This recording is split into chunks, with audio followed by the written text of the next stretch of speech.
Hi everyone, welcome back to my channel. Today I wanted to do a tag video. This was started by Sam Sherman and I just thought it was such a great idea. She called it the My Beauty Lifesavers tag.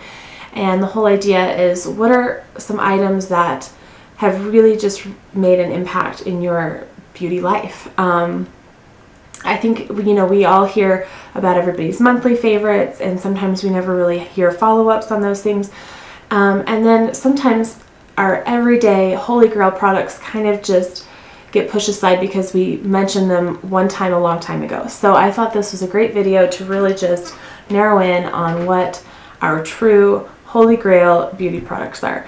And, we're beauty lifesavers. So I only have a few here, but I'm going to start with Argan Oil. Now this one is by Acure, is the brand. And so I have very dry skin, especially this time of year. I live in Colorado and this time of year is just super, super dry. It's dry all year round, but especially in the winter.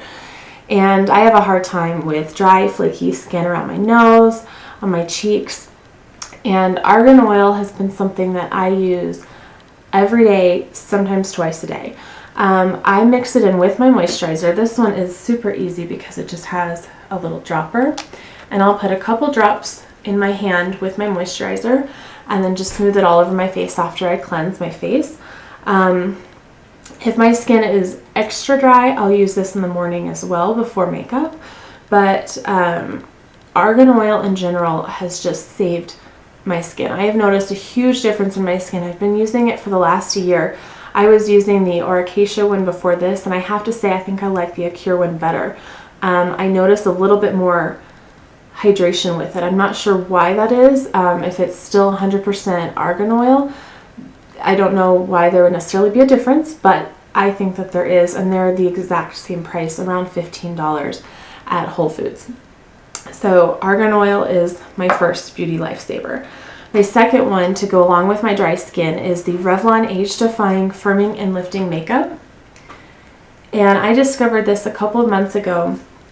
I was having trouble all winter, like fall and winter, with foundation. I don't like it when you can see my makeup sitting on my skin, and especially, like I said, around my nose and my cheeks, they get very dry. I was having a hard time with all of my favorite foundations just not blending well into my dry skin. It would just cling to some of those dry patches, even though I had never had problems with that in the past. I heard a review on this, excuse me, and decided to try it, and this is the only thing I've worn in the last 2 months pretty much. So I'm in the color Tender Beige, and it's slightly more yellow than my skin tone, but it helps even out the redness that I have on my cheeks and around my face. But I cannot say enough good things about this. It gives a luminous finish. I'm not sure if you have oily skin how much you would like it, but I have heard other people that have oily skin, also rave about it. So I guess it's worth a try, but for me, I just love it. I would say it's about medium coverage. I don't need anything really full coverage. I just need to even out my skin tone a little bit, so it works great for me.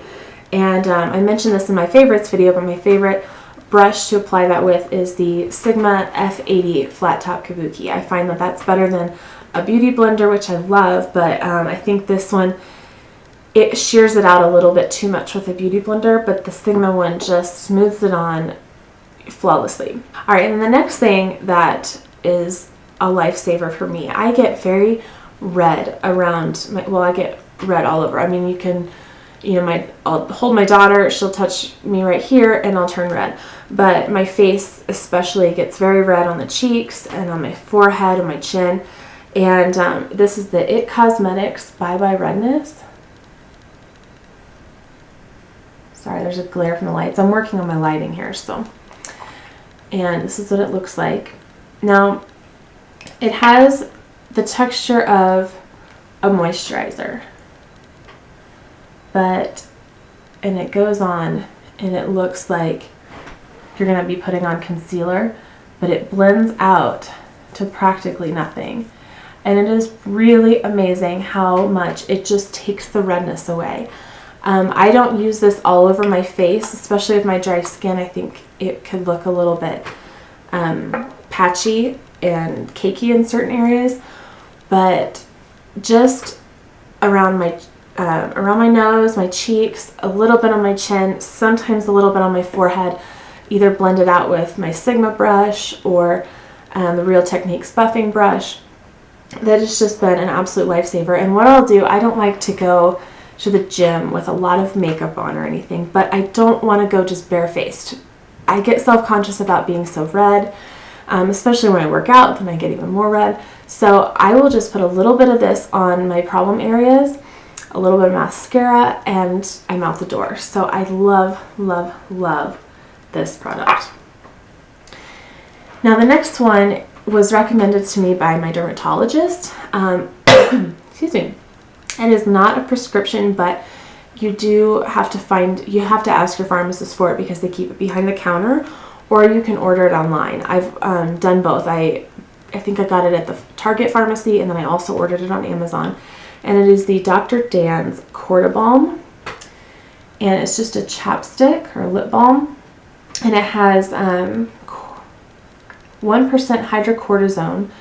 It is apparently the only lip balm with 1% hydrocortisone, and it helps heal chapped lips. And this time of year, I know a lot of people suffer from very chapped lips, and this actually heals it. This doesn't just cover it up and then 30 minutes later you have to put it back on. This, I don't think you're supposed to use it more than a couple of times a day. I feel like I read somewhere you're not supposed to use it more than 2 or 3 times a day, but I will use this at night, maybe another time throughout the day, and that has pretty much been the only lip balm I have needed since I started using this. This is absolutely amazing. Highly recommend looking into this if you suffer from chapped lips. Okay, another item is cleanse off oil, and I don't have, basically just cleanse off oil in general. I am really loving the MAC cleanse off oil right now. This is the Tranquil one. I honestly don't know the difference between this and the regular one, but before this I was using the Sephora one, and I think I like the MAC a little bit better, but either way the Sephora one was awesome, was great as well. So what I do is I just, on dry skin, I take 1 or 2 pumps, and I use this to take off my eye makeup, and it just dissolves it away. I don't have to tug on my eyes. I don't have to sit there and basically pull my eyelashes out trying to get mascara off. I just let it soak in a little bit, and then I take a makeup remover wipe and wipe it off. And this has been an absolute lifesaver. Before, I would always have a hard time getting mascara off in particular, and I found that the more I rubbed to try to get it off, I would actually lose some eyelashes, and I don't at all using a cleanse off oil. And then the next thing is the It's a 10 Miracle Leave-In product.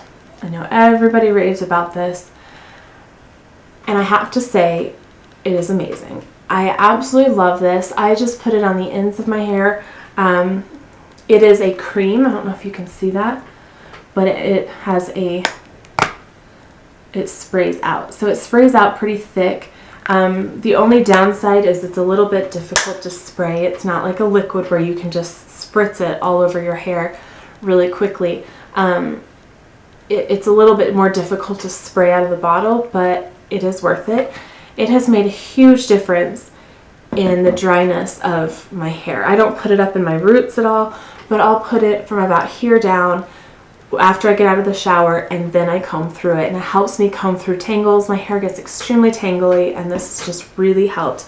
It's helped with preventing my hair from breaking off as easily, so highly, highly recommend that. And the last thing here that I would consider a beauty lifesaver for me is the Seche Vite Dry Fast Top Coat. Now, I've heard other people talk about dupes for this. I've tried them all. Nothing compares to the Seche Vite. Yeah, there are probably chemicals in it that are not the best for you. You just kind of have to take your pick. And why this is such a lifesaver for me is I'm one of those, I just have to have my nails done. Like, I have to have them painted all the time. I've been like that since I was in high school, so a long time now that I've had my nails painted. But with a 2-year-old, other moms out there know that you don't have time usually to let your nails dry for 30, 45 minutes plus before you have to change a diaper, before you have to pick up a mess, before you have to, do something that will mess your nails up. And this dries to the touch in a minute or two. If you push on the nail, it'll still dent for a little bit, but it hardens so quickly compared to other top coats. I just absolutely love it. I cannot live without this top coat. I've tried the Out the Door top coat. My nails chipped within a day. So I think it may have dried a little. It dried pretty quick, but it did not harden like this one does. I know other people have mentioned that it does shrink, and it does sometimes, but I don't know if you can tell on my nails right now, but this is what I have, and there's no shrinkage around the edges. So what I have found to prevent that is to really take the top coat all the way to the edge and do a pretty thin coat, and that will help prevent the polish from shrinking into or on top of your nail. So anyway, that is my all-time favorite top coat. Could not live without it, simply because of the drying time and just how hard it makes my nails, and it just makes them resistant to the chipping and the dents and the fingerprints that you can get for a couple of hours, sometimes even after you paint your nails. So love that. Those are my Beauty Lifesavers. If you want to do this tag, if you make videos, I tag you to do this. I was not personally tagged, but I thought it would be fun, and so I did it anyway. Well, thank you guys so much for watching, and I will see you in my next video. Bye.